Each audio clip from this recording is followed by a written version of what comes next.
Yo, what up, guys? It's your boy DJ J Steezy. And your Tia's favorite DJ, DJ Jedi. And today's special guest on the Last Dope podcast, we got Big T, man. 760. Yes, sir. What's going on, bro? What's going on, fellas? Not much, man. Finally, man, you know, we've been talking for a while. Yeah. So finally, the day has come, and you are here. Yeah, man. No, honestly, I'm excited to be here. I love seeing the setup. I know we were talking about it when we met at, what was it? Chabelas, right? Yeah. Shout out Chabelas.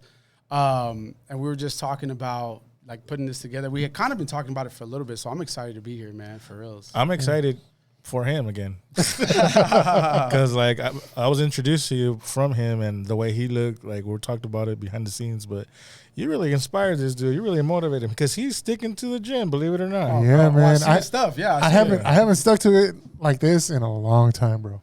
I want to say since I was in my 20s.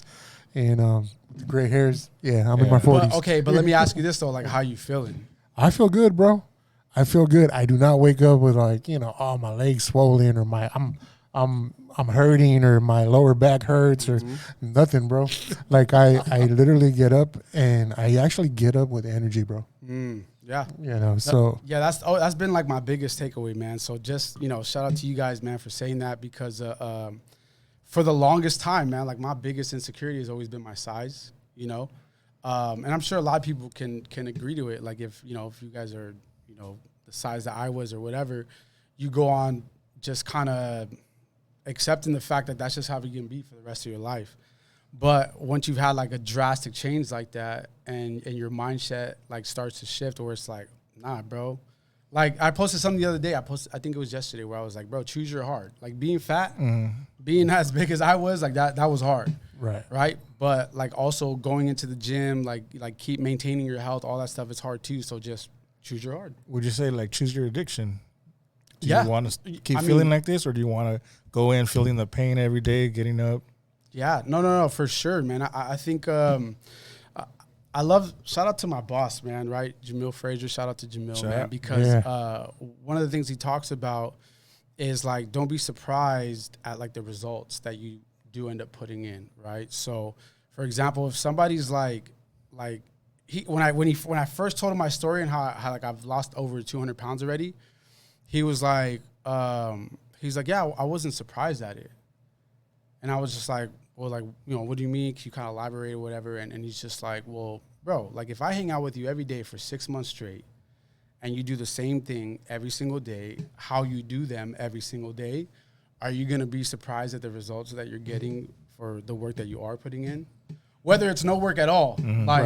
And so I was just like, oh, shoot. Yeah, no, it's true, man, because like I said, you get to a place where you make a decision that you no longer want to be a certain way. I think for me was the biggest point was when I had, like, a mild stroke, and I started thinking about my my little nephew, and unfortunately, you know, like, his father went away for a little bit, did some time, and I just started thinking, like, man, bro, like, am I gonna be here in the next 5 years?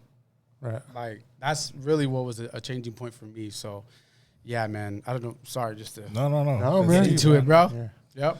Yeah, man. It's just, you know, I think about my kids, man. It's like, I want to be here. You know, I was like, how can I say?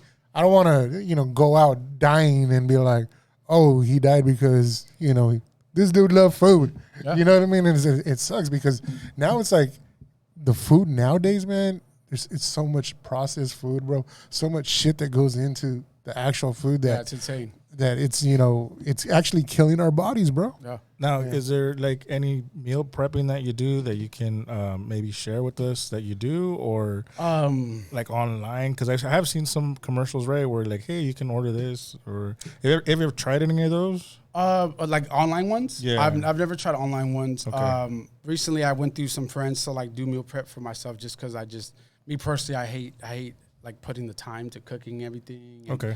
But to be honest, man, like, I've told people this from day one, from the beginning, like, going into this, like, journey, because that's really what it is, right? It's a marathon. It's not a sprint. It's a journey.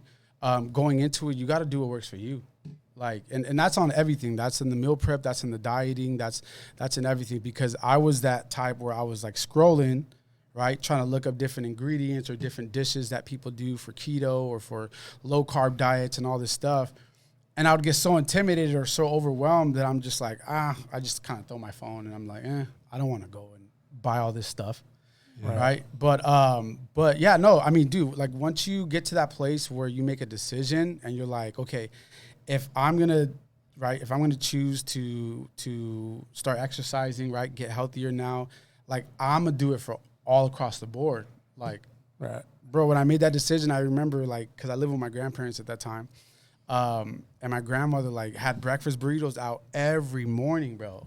Like every morning on the kitchen counter, I'm like fresh back from the gym, all sweaty, like still drinking my protein shake. And the first thing I see in the kitchen, bro, is like these breakfast burritos. And I'm just like, bruh, like, no. Yeah. So it took for me to like really put my foot down and be like, no, okay. Like if I'm going to do this, I don't want to do it like half-assed. Right. You know, so my fault. To answer your question, my stuff's very basic, dude. Like when I first started my whole journey, the first thing I did was diet. I didn't go to the gym. I didn't exercise. I was maybe taking my dog out for walks. But the first thing that I switched up was my diet because I know, like, if my unhealthy or poor, like, eating habits got me to being over 500 pounds, then I knew that's where I needed to start, you know? And I didn't want to put that pressure on myself to be like, oh, well, diet first and then also hit the gym. And I'm not knocking nobody that did that. Again, the main point about this is just you got to do what works for you. And so if the dieting was my main focus for the first 4 months, that's what I focused on, bro. And I lost 40 pounds just from dieting. Shit. Like just straight. I did keto for 2 months, right? No carbs, just like meat, cheese, dairy products, no carbs, no bread, no tortillas, nothing like that, bro.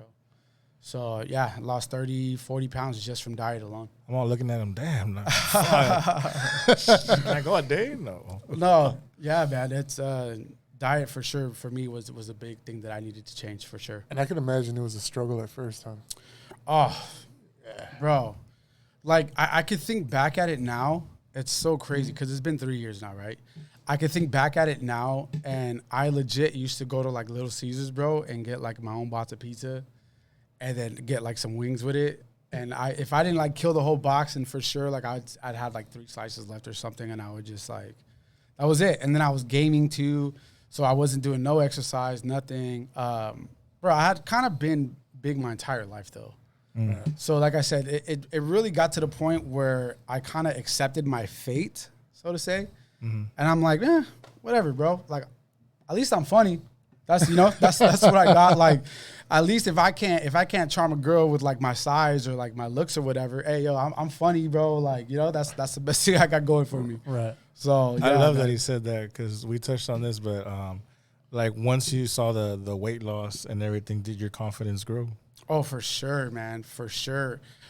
It grew to the point where I had to like check myself. Remember I told you guys. Yeah. And I'm sure this is just all across the board. Like somebody, obviously you gain a little confidence. You've lost 10 pounds. You feel good. Like, you know, you lose 20 pounds, 100 pounds. Feel great. And I'm sure it's the same when, you know, when people get these plastic surgeries or they get, you know, their lip done or whatever they get done, right? There's a certain level of confidence that you get from people that are showing you this attention that you were somehow either craving when you were younger. Like, remember, that's why I told you, I'm like, for me, I didn't get a certain amount of attention when I was younger. So, like, when I had this drastic change and, like, people are showing me this attention, I'm like, okay.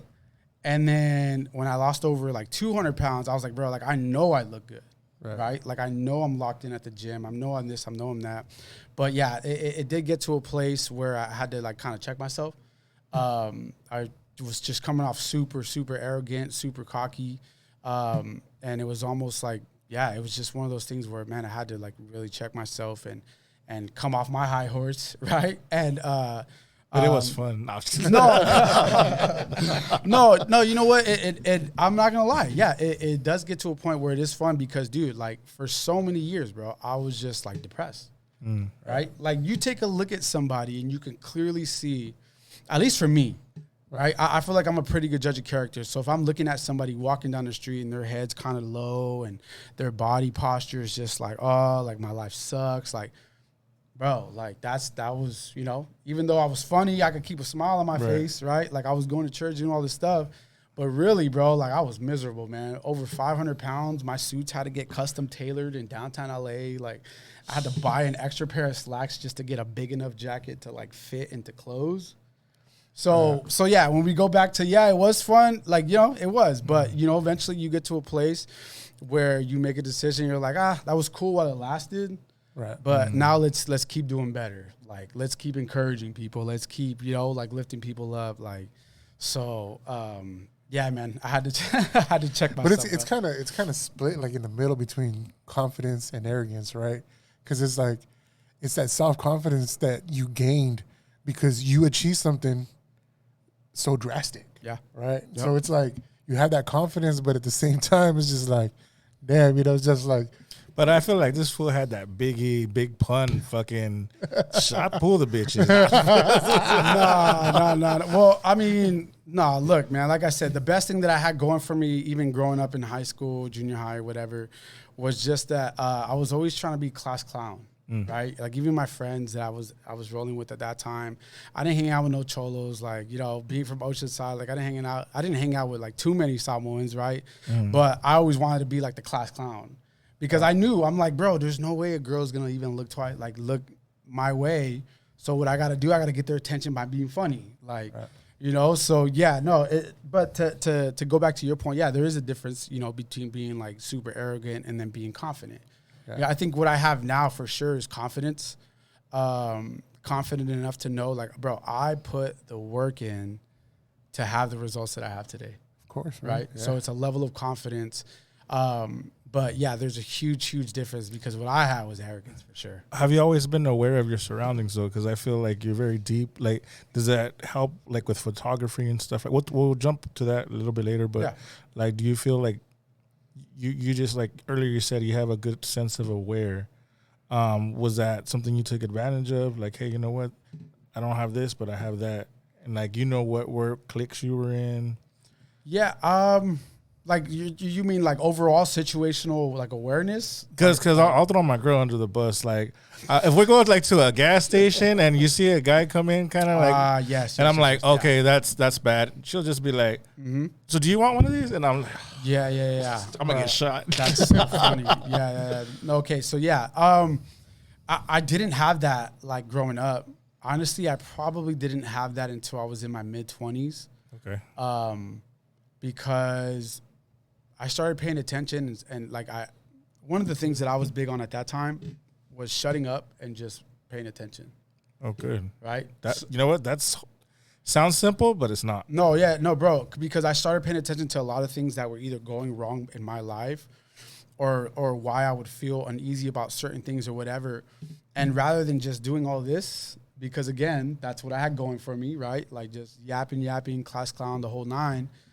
I was like, bro, let me just shut up for a second and let me just sit back and watch. Right. And when I started really like watching people and paying attention to just certain patterns or certain things or certain words that were like said in the context, how they're said, like it just opened up an entirely different perspective for me to where now I try and at least like, you know, make sure I listen or I hear somebody out before I say anything.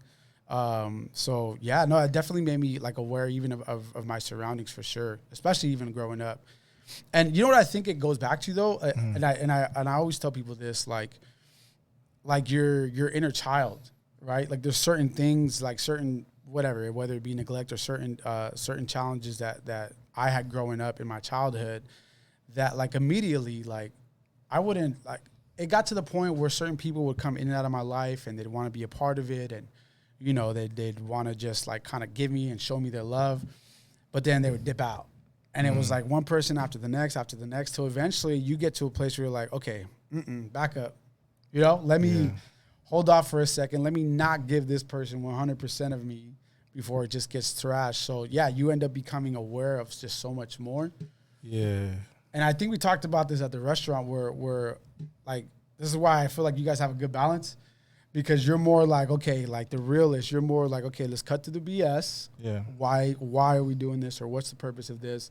it's almost like the same way where I'm just like, all right, I'm not going to be so quick to give people that space. And unfortunately, when we go through things like that, it builds character. And I can tell, like, you know, I love this dude. Like, this is the second time, like, actually speaking with him, and I can say, like, he's real. Oh, man, appreciate it. Yeah, no, man, I definitely, I've had a lot of maturing to do, you know? I'm definitely a lot older than some people that a lot of my friends that I encounter with out here. But me personally, man, I don't feel like, you know, your maturity level is like has really like an age limit or anything like that, you know?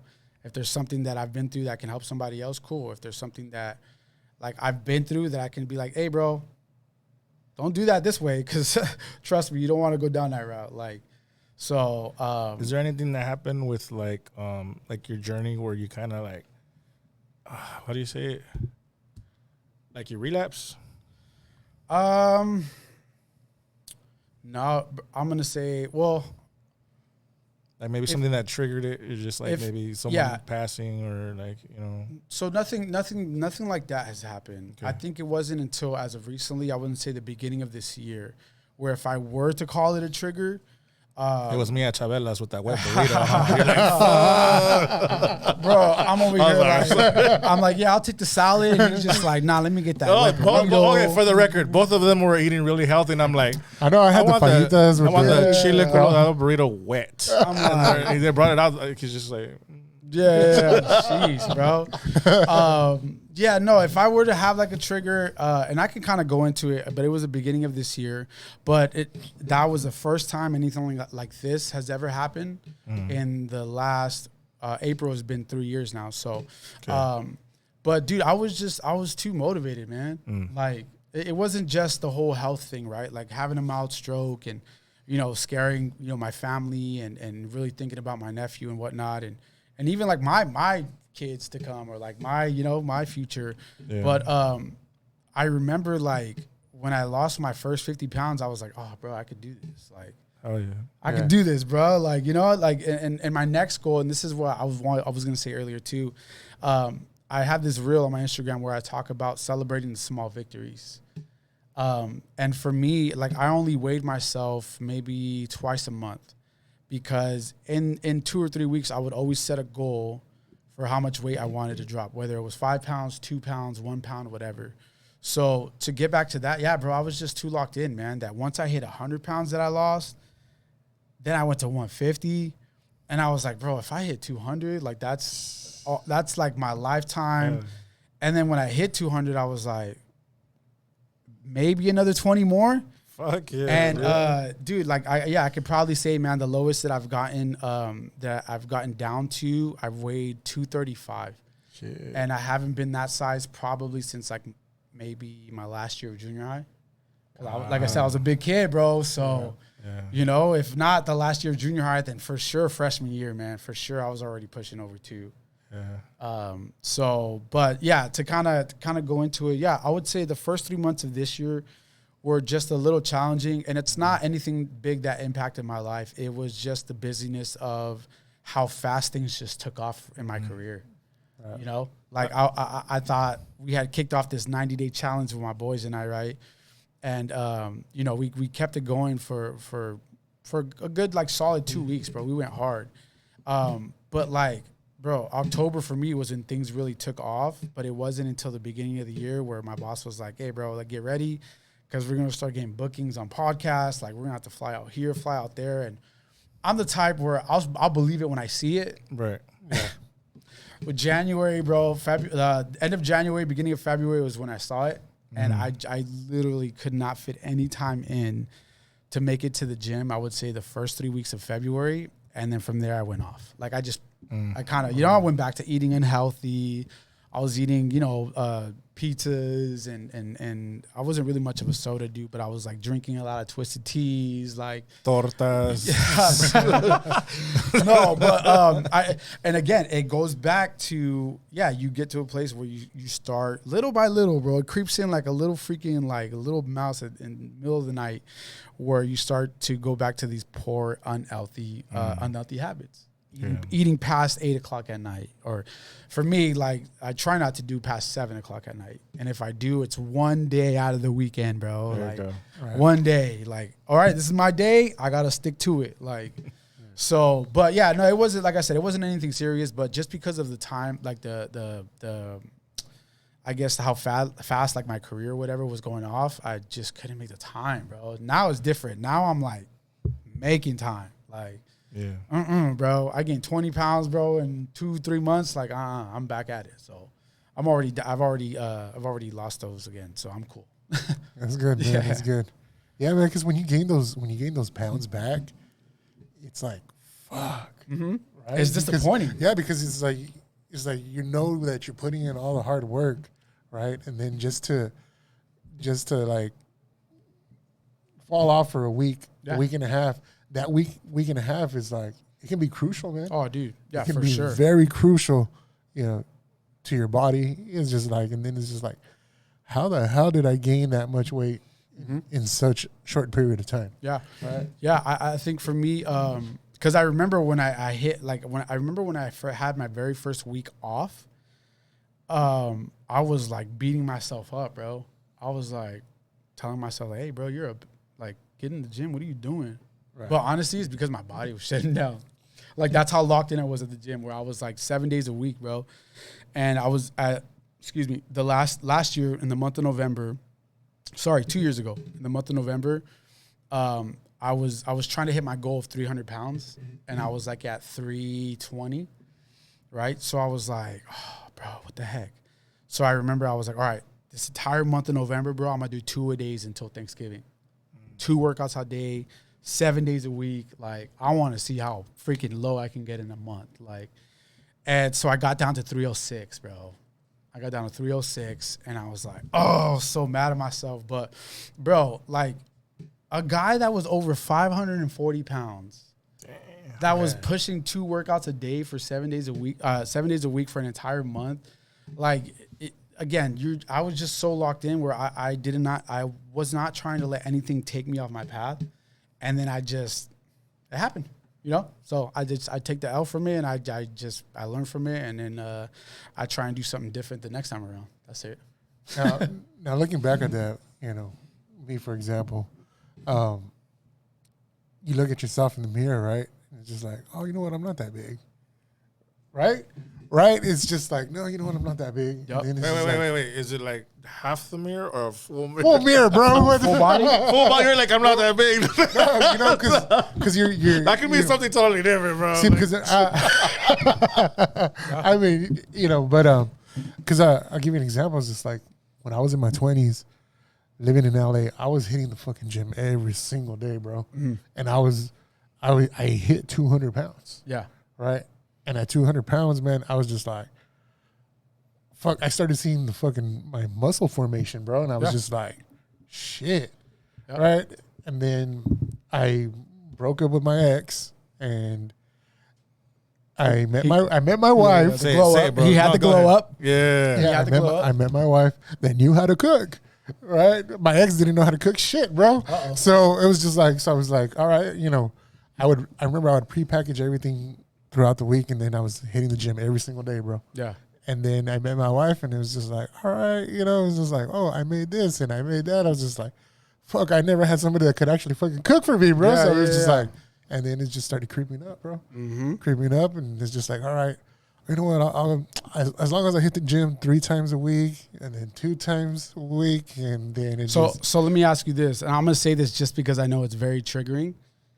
Like, is this the fattest you've ever been? No, actually, I weighed in at 430. That's a thumbnail right there. That'd be pretty cool. Yeah. I weighed in at 430, bro, and then that's when I was just saying 430. Yeah. Okay, that's your heaviest. Yeah. Okay. I said that's enough. Yeah. And it's just like, I'm a big dude. I'm not ashamed to say it, man. Okay. I'm 360 right now, bro. Mm-hmm. So it's just, and I'm pushing it, man, and I'm at the gym. I'm getting it in, bro. And like I said, you've been a motivation, man. Bro, I appreciate that, man. And honestly, bro, it makes me feel so good to hear that, because, bro, like, and for sure, I know you could attest to this, and just like so many other guys that I know too. using the gym as like an avenue or like just like a tool to just escape from reality or whatever.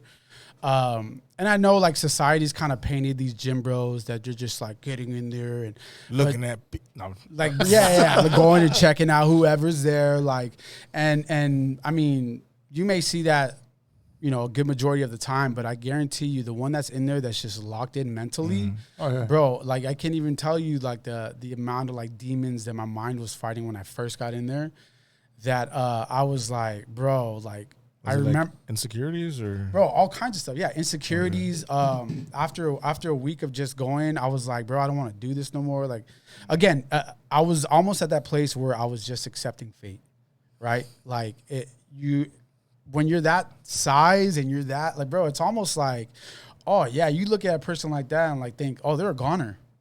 There's no going back on that. Like, how do you ever get to that point? Like, right? So then, like my first week in the gym, man, I was fighting some demons, bro. Like, so I wanted to say that because like when you have like this mindset, like this shift in your mindset when you're in the gym, like you can't even see anything else around you because you're so locked in on your own, and you know that like your consistency is what's gonna pay off, right? Like it definitely is what's gonna pay off, you know.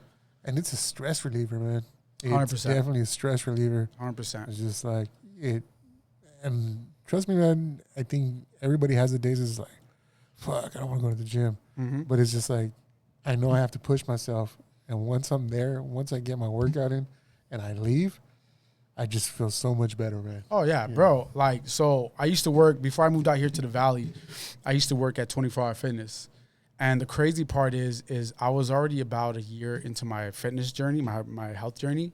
I think I was like maybe 325, 330.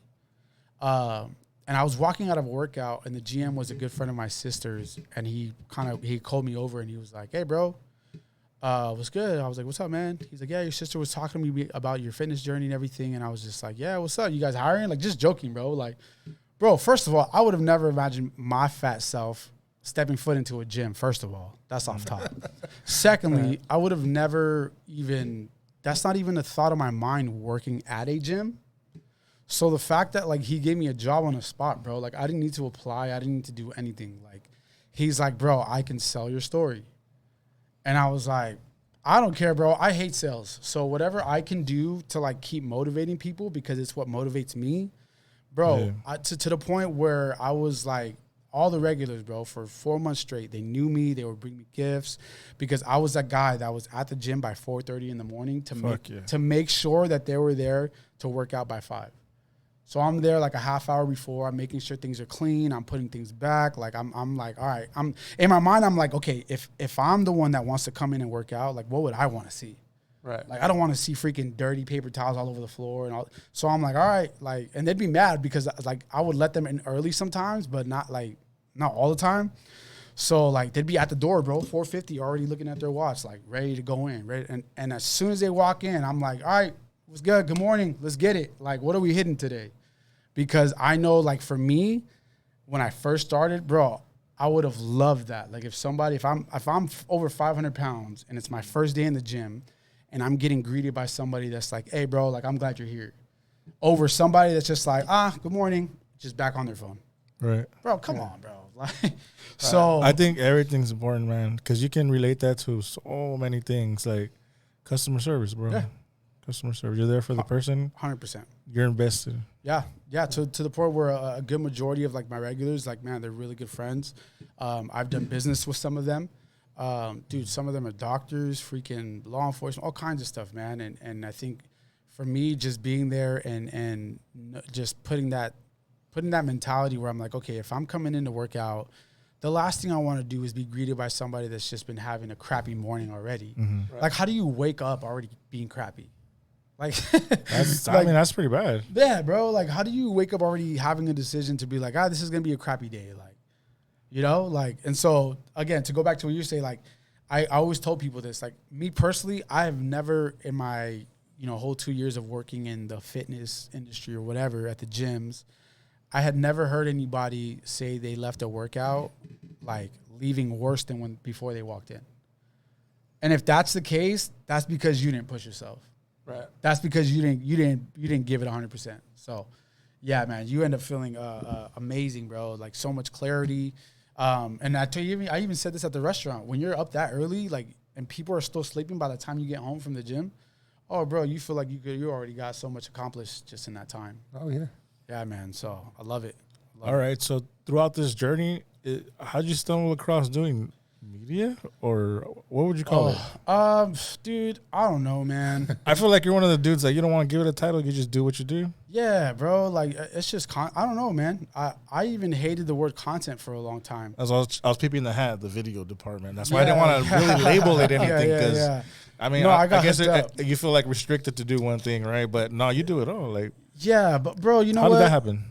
So, and this is probably giving away my age, but I don't care. Like, I was doing content, bro, before they even had YouTube out. Like, I think I was telling you guys at the restaurant, like, so I grew up in this church, right? My family and I started going to this church when I was about 13 years old. I came from a family, a bunch of drug addicts, like gang members, alcoholics, the whole nine, right?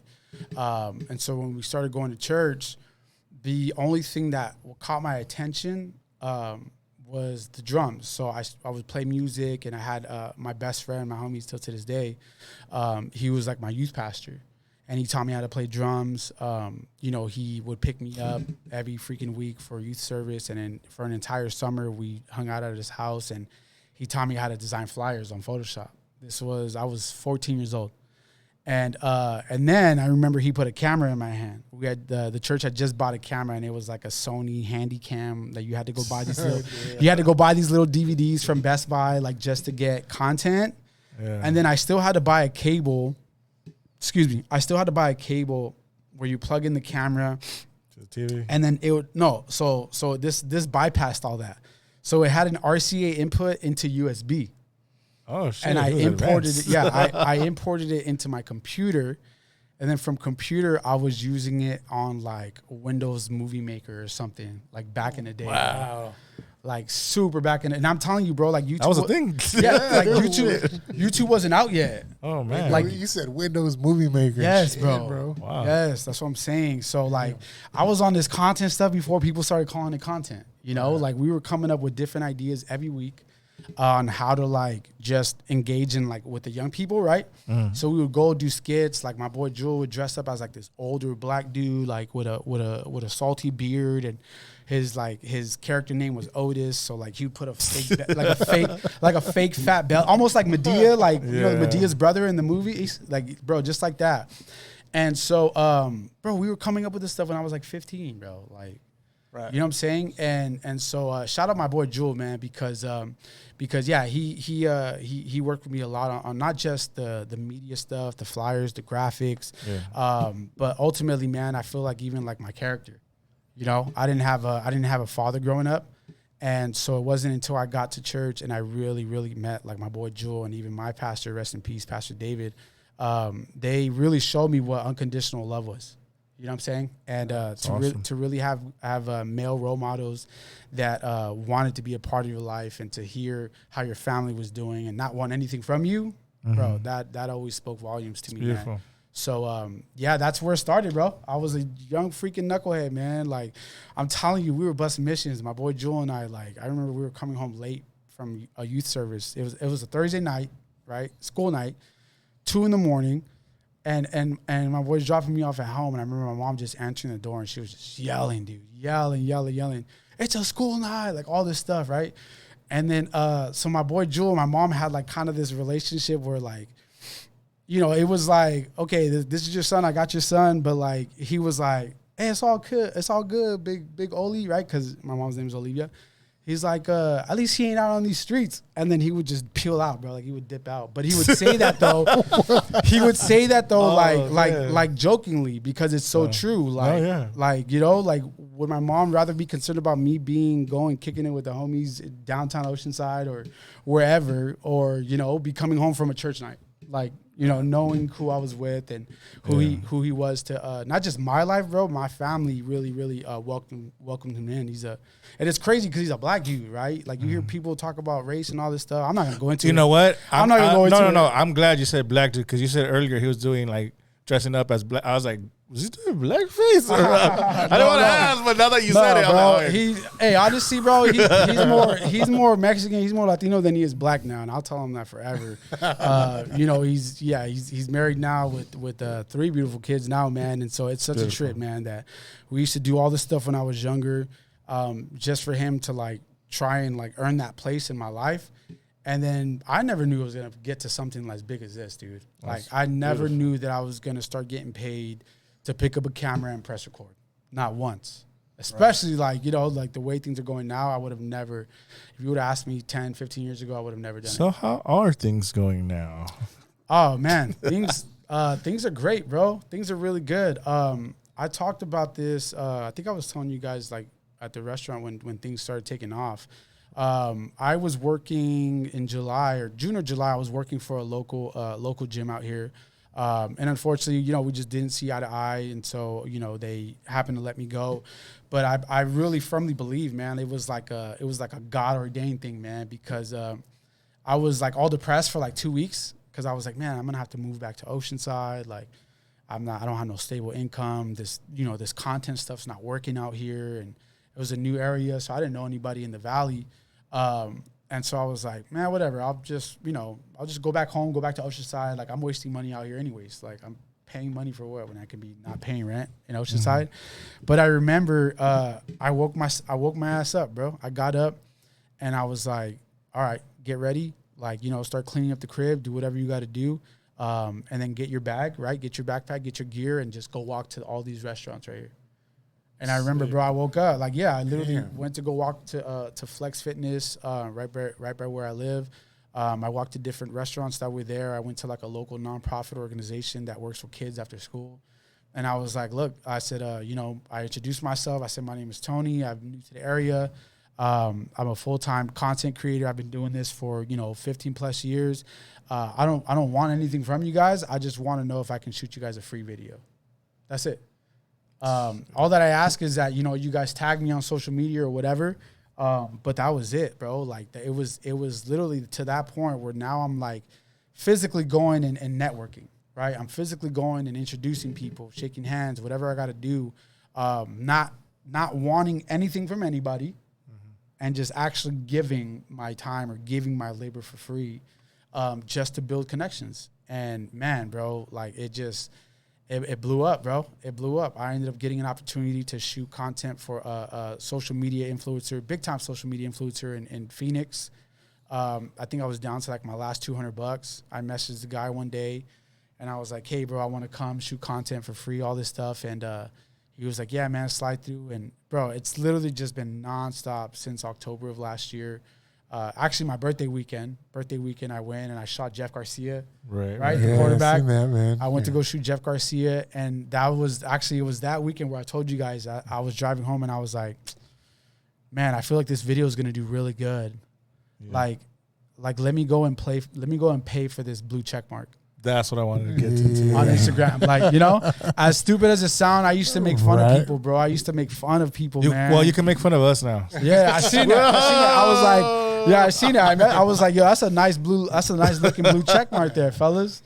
Yeah. When you broke it down the way you broke it down, it was just like, yeah, I was like, we're going to go to Chavelas. He's going to try to sell us something. And I'm like, he got to. Yeah, no. I mean, but look. Everything you said has valid. Yeah, valid. no, it does, man. Bro, I'm telling you, the only reason why I'm even saying it is because it's from experience. Like, it's what's happened for me. When I got done with the Jeff Garcia shoot, on my drive home, I was like, okay, I'm going to pay $15 for this stupid blue check mark.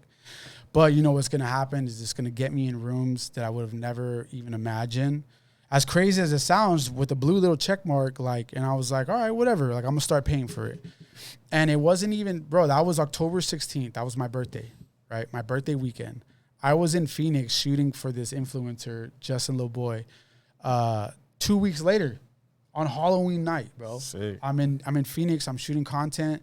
The week I got back, I got hired on for Jamil Frazier. I Think Life is Different. That's insane. It was nuts, all, bro, back to back to where now, man, just this last week, we got done with a podcast tour where I'm like literally interviewing, man, like multi-millionaires. Like I'm walking in freaking like mansions, compounds, and I'm like, bro, how the heck did I get here? Like, I'm just this little freaking chubby kid from Oceanside that thought he was gonna, you know, be 500 pounds for the rest of his life, and you know, things like this just started happening. So, yeah, man, if all it took was for me to pay $15 a month, do you know what my return has been on that? Yeah. Insane. I can't even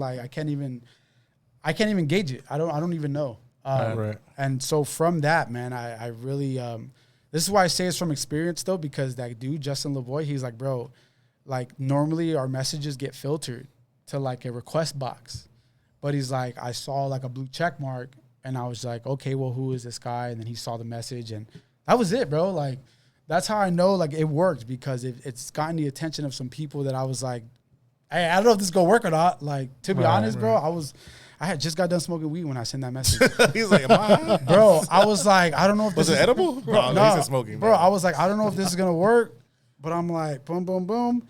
A week later, man, he was like, yeah, slide through. This is my assistant's number, and from there, man. Any parties? Yeah, so we did. Yeah, we had to shoot content for NDAs. No, yeah. No, I mean, I can't say it was just like a pre-shoot party, right? We were there promoting a new bottle that Snoop Dogg and Dr. Dre went in on called Gin, which is a trip, man. Because if you go to Justin's page, I'm one of like 4 or 5 people that are tagged in that video. It's myself, Snoop Dogg, Justin LeBoy, and then the guy that was running production, which his name was Alex. Solid kid, man. But to see that, bro, and that's the video is like over 8 mil, like I was like, what the heck, bro? Right. Like I was literally just like worrying about how I was gonna pay my rent 2 months ago. Like I had gotten let go from a place out here where I was like, I ain't got no more money. It's gonna have to work somehow, bro. It's gonna have to work somehow, and that's ever since then, man. So look, you can either look at Instagram as like a social platform, which is what it was intended to be, right? Like Facebook, you're intended to stay connected with your friends, see what your people are doing.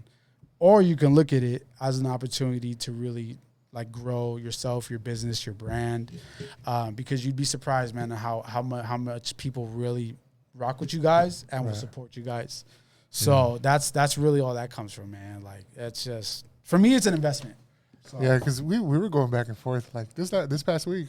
We were like, you know, it's like, all right. No, before that, we've talked about it. You're like, I'm like, same shit. Like, why are we gonna pay for that? Yeah, it was just like, you know, let's get our credibility up, and you know, it's just like, but then after we talked to you, we're like, wait a minute. Yeah. It's just like it makes sense, dude. Yeah. So no, especially with you guys, man. I feel like you have like this momentum that you're riding. Right. And I think it's really only going to benefit you, bro. You know, it's going to get people's eyeballs and people's attention on your page that you would like, bro, you know what? Like, we didn't even want to pay for this stupid blue check mark. Like, you know, if this got us some solid interviews, hey, bro, so be it, man. I seen Concrete on here. Shout out Concrete, bro. Like, I was like, yo, they're doing it. Like, right, man. Bro, you know, they're writing it out. So if that's the $15 investment you got to make. Yeah. It's not, again, if you would have asked me a year ago, I would have made fun of you. For sure. I would have joined in. Yeah, I would have. Same here. Bro, if you would have asked me a year ago about paying for a blue check mark on Instagram, on anywhere, then I would have laughed at you. But you can ask me now. I guarantee you that $15 investment that I've been making now, October will be a year, has for sure like 10, 20 times my money. What I respect a lot, and I was telling him, like, you go on your page and you can say, oh, okay, all this shit looks legit. Nothing about your page looks botted, bro. Exactly, man. Nothing. We have other people in a similar field, and you can tell, like, okay, that's bought. Let's check out their YouTube. Oh, yeah, that's just bought. Like, yeah.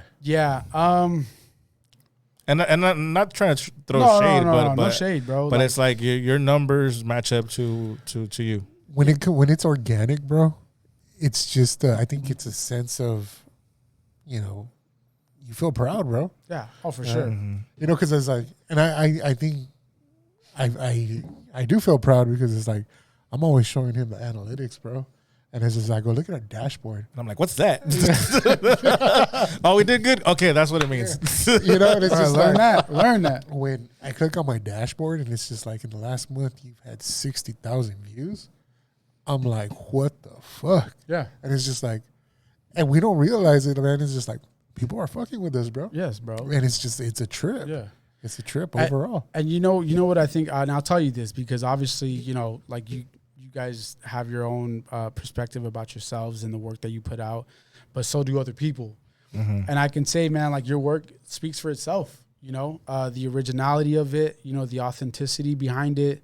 You asked me a good question when we were at the restaurant, and I've thought about this ever since, actually. You asked me, like, how are you on camera, right? And I thought it was a very, like, interesting question. I was like, what do you mean? Like, because, like, for anybody that's not, like, trolling or anybody that's not, like, bullshitting, when you ask somebody that kind of question, like, you would automatically think, like, okay, man, I wonder if this person is this authentic, like, off camera than he is on camera or on camera than he is off. Like, and that's why my response was like, hey, bro, what you see is what you get. Like, I'm not trying to, what do you call it? I'm not trying to impress nobody. Like, I'm really not. And that's the thing about, like, my industry and my market, is it's so oversaturated. Bro, I can go and find an editor right now, like, in the palm of my hands. Like, that's dope. And it's not to, like, bag on anybody. But again, when you have something that's so authentic and you have a product, right, that, like, in essence, it's your brand, right? And people really rock with it, bro, like, they're going to continue to support it 100%. So when you look at the views, you look at the shares, like, you know what I'm saying? Like, people are going to rock with it. Why? Because they rock with the authenticity of it. Like, I feel like, again, guys like myself or, like yourself, like, I can read right through the BS that it's just like, okay, like how you said, like, nothing about it is bot, right? Like, it doesn't look like it's a bot page. Yeah. Because they look like the next person's page. Right. Like, to me, and pause, it looks like a turnoff, like, kind of like, okay, he's not serious. Yeah. With yours, that, like I was introduced for the weight loss, and I was just like, wait, he's a content creator too. So we had like a mutual, like, okay, I'm invested because of this. He's invested because of that. But mostly I was like, you know what? This dude's actually doing shit that he might have said before, like, let's go to the gym. And no, he's going. Yeah. So I'm like, damn, like, who is this guy? Yeah. But I was more interested on the content side, I'll be honest. So, like, it's cool, though, but just keeping it, keeping it 100. Yeah, you know what? So I'll share two things. Number one, that for sure for me is a great sales point. Like that, like, this is why I love what I do right now with my boss and the company that I work for, is now learning different terminologies, right? Like, that right there was considered a warm lead and, like, a touch point. For example, like, a lead is like anybody that goes, and, let's just say a view is considered as a lead, right? Now, how you convert that lead into a sale is entirely on you, right? So, like, in essence, bro, I didn't have to sell anything. He sold it for me. Yeah. Right? And so that's just number one. I love that because I started thinking about that, and I know my boss is going to hear back. He's going to listen back on this, and he's going to be like, man, all right, he's catching it. So I am, for sure. But secondly, bro, what's a trip is that name Big T has been stuck with me since I was about 5 years old. In the last 6 years, I hated that name. I hated it, bro. I hated when people called me it. Like, even though it's my Instagram name, Big T760, right. Yeah. I hated when somebody in public was like, yo, Big T, right? Because of, like, my size, bro. Like, I was given that name because of my size. So when I had this idea, and I wasn't putting my logos on things yet, right? But I had this idea where I was like, maybe I could brand this. That's dope. You know what I'm saying? Like, I've already been called Big T since I was a kid. Like, why not just flip it to my advantage where I can start, like, making money off of it and branding it? Yeah, monetizing it and getting it to where, like, people are now going to see my logo, to where, like, now we did that video, right? Yeah. We did that video on Saturday, right? I think we got it up in, like, an hour. It's already, like, at 12,000 views or something like that. But again, I say that because, like, bro, like, I was like, all right, like, that we're branding this now. Again, same thing I'm sure it was with the last Dope podcast where you're like, hey, I mean, I don't know what we're going to call this yet, but we're just going to do the podcast. Or maybe you had the name already to where, like, okay, now that's a brand. Like, the last Dope podcast is the brand. I got stickers right here that I'm going to take with me. Why? Because that's a brand. And so, again, I look at social media entirely different now. I don't look at it as like a social platform. What you see on there is what you get. Like I'll throw in some stuff to be funny or serious posts or whatever. I personally love posting on stories, but I look at it differently, bro. Like for me, like I look at it as like, dang, bro. Like even now I'm getting messages. I posted a dude's message this morning that he was like, I'm 378 pounds. Like I need help. Like, you know, and I'm like, bro, let's do it. Why not? You know what I'm saying? So yeah, social media is different for me now. So for sure. So you're okay with the name now? Like, yeah. Oh yeah, for sure. Because I don't want to fucking like accidentally see you at 805 and be like, hey, Big T, and he's like, no. Honestly, yeah, it's so cool now, man. It's so cool because I'll be like Big D. Big D. No. It's cool now, man, because now I actually have people coming up to me like, so I shoot content mainly at the club in El Centro Diosa, right? Okay, shout out to Diosa Cantina. Honestly, my boy Juan there, man, he's the one that gave me my first shot out here. Like I remember I approached him and I was like, yo, like I do content, like, and it was hard for me to sell somebody, right? So I was like, hey, bro, let me just come shoot for free for a month. And it got to the point where people were like, they were loving to see themselves in real time. So like when I say real time, I mean like I go film something, slap it on my laptop real quick, like put some music behind it, and I'm already uploading it. Oh, you were telling me that like right there, bro, and then. in 20 or 30 minutes. You can airdrop it. Yeah. And so I remember somebody asked me like, well, what makes you different from anybody else, like anywhere, not even just out here, San Diego, wherever. And I'm like, I can't talk on nobody else. I said, for me, I know that if it doesn't take me much time to take my SD card out, stick it in the laptop, throw a little bit of color on it, give it to the owners so they can start posting it immediately, bro. Right. And that's where I got that idea, and I started seeing so many people react to it. Like people were in my DMs like responding to, because I would post them on my stories first, and then I would tag Diosa, and they're always reposting stories. So like people would get excited about seeing themselves. Like, bro, you just shot that? Like, that was 20 minutes ago. And I'm like, yeah, bro. Like, so people are dapping me up. Now they're calling me Big T. And so, like, I'm kind of getting like that recognition, right? And it's great. I love it, man. I love the people out here, bro. Like, you know, everyone's showing me nothing but love. But, you know, it's a great feeling for sure, branding that and even hearing it now. Bro, I'm like, yeah, what's good? Like, yeah, I'm Big T. What's going on? Like, you know? Right. So, yeah, for sure, bro. No, and I'll give you this, bro. Like, I don't know how you feel, how it matters, but when you shoot your content versus anyone else, I can tell you're not trying to degrade a person in the content. Like, I see that big time. Like, what do you mean? You're careful at what you shoot. Yeah. Yes? Yeah, for sure. And, I mean, I've seen posts from other places and be like, oh, no, that's pretty bad. Like, that, you know? Right. That can cause problems. Like, that's someone's either girl or baby mama or whatever, and exactly. So it's like, man, you really like you can get all that attention without having to do all that, and I respect that a lot. Yeah, no, yeah, for sure. Yeah, man. I mean, I've had people message me where they're just like, hey, do you mind taking this down or whatever? I'm like, yeah, for sure.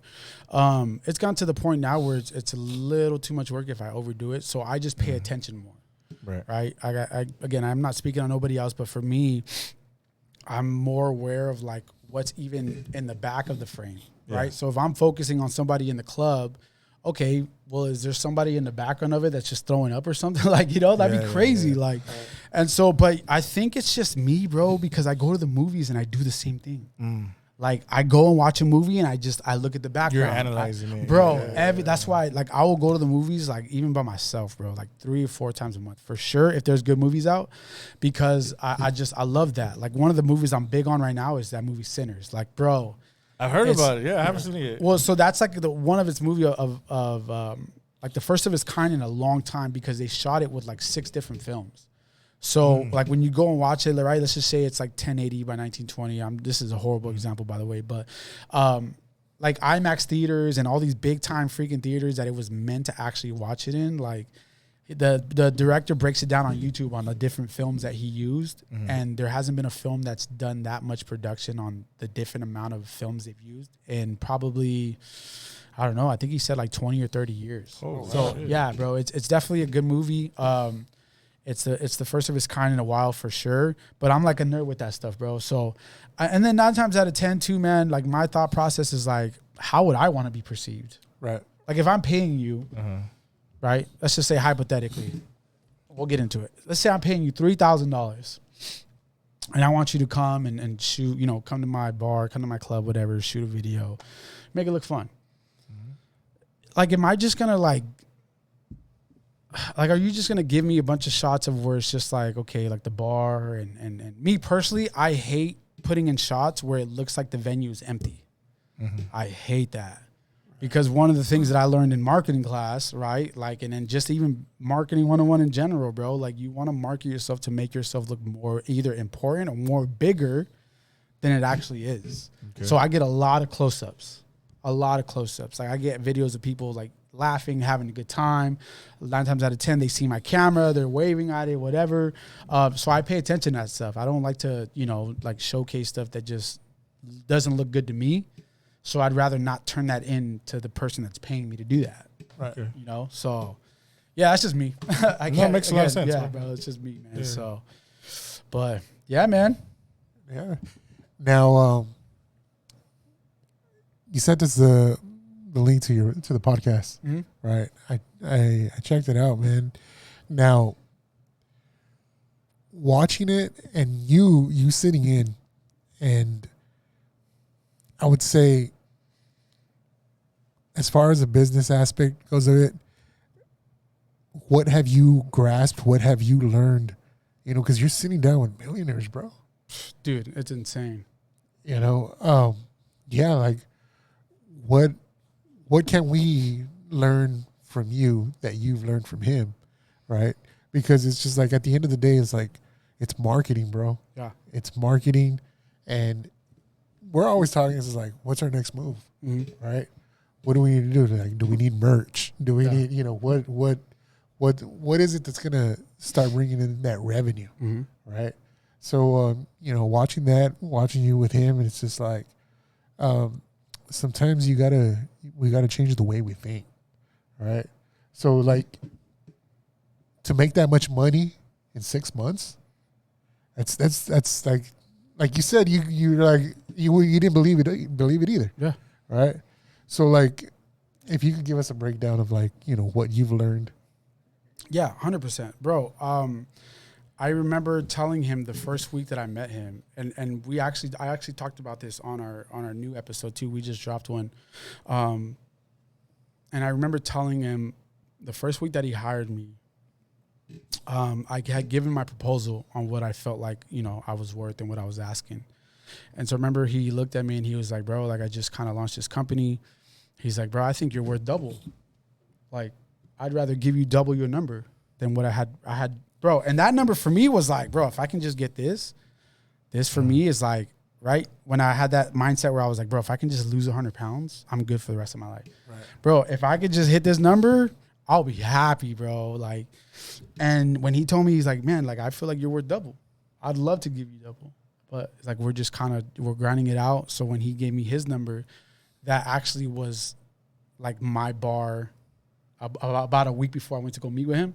And then I changed it. I was like, all right, let me add another 2 bands or whatever, right? And so when he told me that, man, like, I was like, all right, well, you know, let's write it out. And after the week of meeting him, bro, like, I remember he grabbed his whiteboard and he was talking about how this company was going to make $84,000 a month, which eventually after a year would lead up to $1 million, right? And in my mind, I'm recording. I have him mic'd up and he's just writing on his whiteboard and I'm looking at it and I'm like, and he was like, yeah, all I need is 14 students at, you know, X amount of dollars a month. I need, you know, 3 podcasts. I need, you know, 2 of this and then 1 of this on a monthly basis.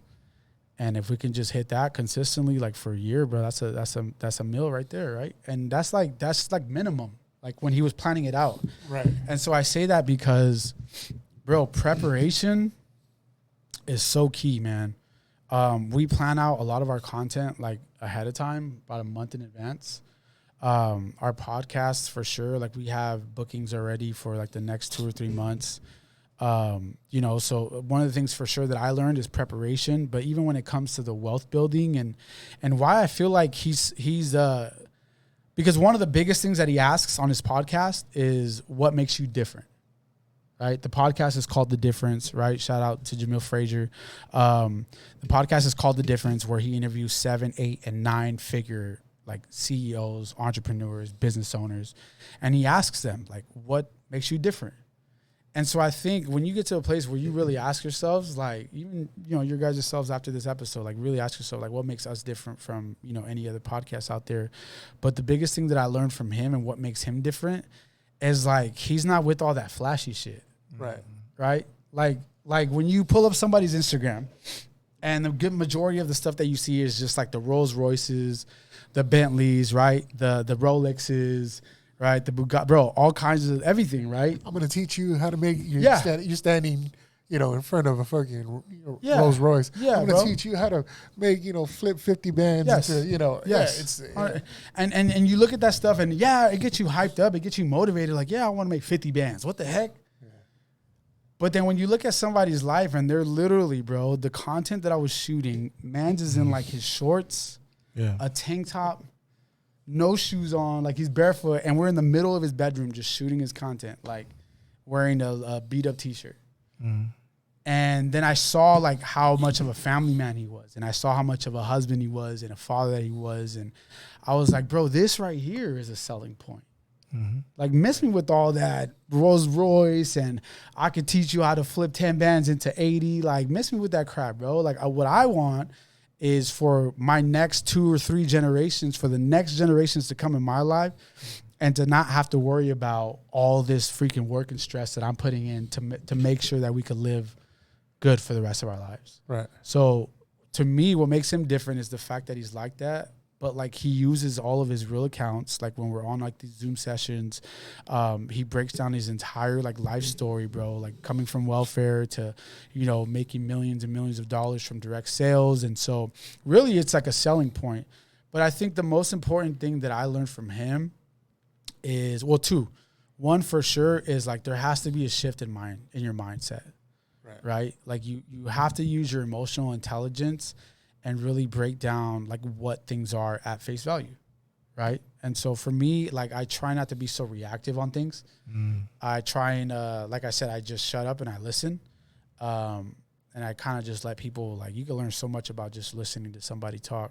But I think the second thing for me, one of the biggest points that I take from what we talk about is delaying gratification, right? So putting off the things that you want most right now, right? So that you can just keep going at it, keep working, keep striving, so that you can enjoy those things later, right? So for example, if somebody has a Starbucks addiction, and they're going to Starbucks and they're spending $25 a day, 5 days a week, or let's just say 4 days a week. I've done the math. That's $100 a week, right?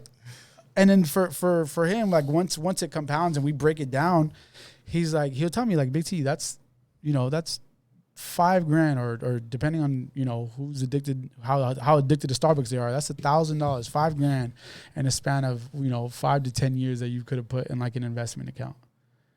True. And even more so because like it just compounds interest. So yeah, man, those are some of the most important things that I learned. I love being there under that organization, man. I have fun with it. I would have never imagined being around millionaires. One of the guys that we interviewed, I'm sure, bro, like and I say this like not to be funny, but like for reals, he's my favorite marketer's favorite marketer. Right? So like one of the guys that we interviewed was the guy that gave me this hat, Omar El Takori. And the way that he packages like his entire branding, like YouTube thumbnails, the titles, the caption, everything, bro, like he packages it and he's able to, you know, like bring in revenue on, bro, that blows my mind, bro. Yeah. And so, it's a trip, man. I'm just this kid from Oceanside, you know, had this shot up childhood growing up, and somehow I'm not even going to say that I made it, but I'm definitely on the right track. And I'm just excited, man, to see what God has in store for sure. Other people know your socials, where they can find you, follow you, and you inspired honestly, me too, man. Honestly, man, like I'm super heavy just on Instagram. I definitely been revamping my YouTube page. So right now I have like some stuff some videos of me like playing drums and like singing and stuff from like back in the day. But I'm gonna start posting like some vlogs, and we got some content from today, and I want to really start branding my YouTube. But for now, just Instagram at Big T760. So BIGT, the number 7, 6 is spelled out, and then the number 0. So super extra, I know, but yeah, find me there, man. You can see me at Dios on the weekends, 805 now. We're going to be shooting a lot more for 805 on the weekends, so that's cool. I'm excited about that. Shout out to Josh and Denise, man. You guys work with them too. Yeah. So, yeah, man, a lovely couple. I love it. I really vibe with their spot too, bro. So, yeah, man. Well, once again, man, too, man, Big T, man, thank you for coming on, bro. We appreciate it. Yes, sir. Appreciate you guys. All right, guys. Peace. Have a good night.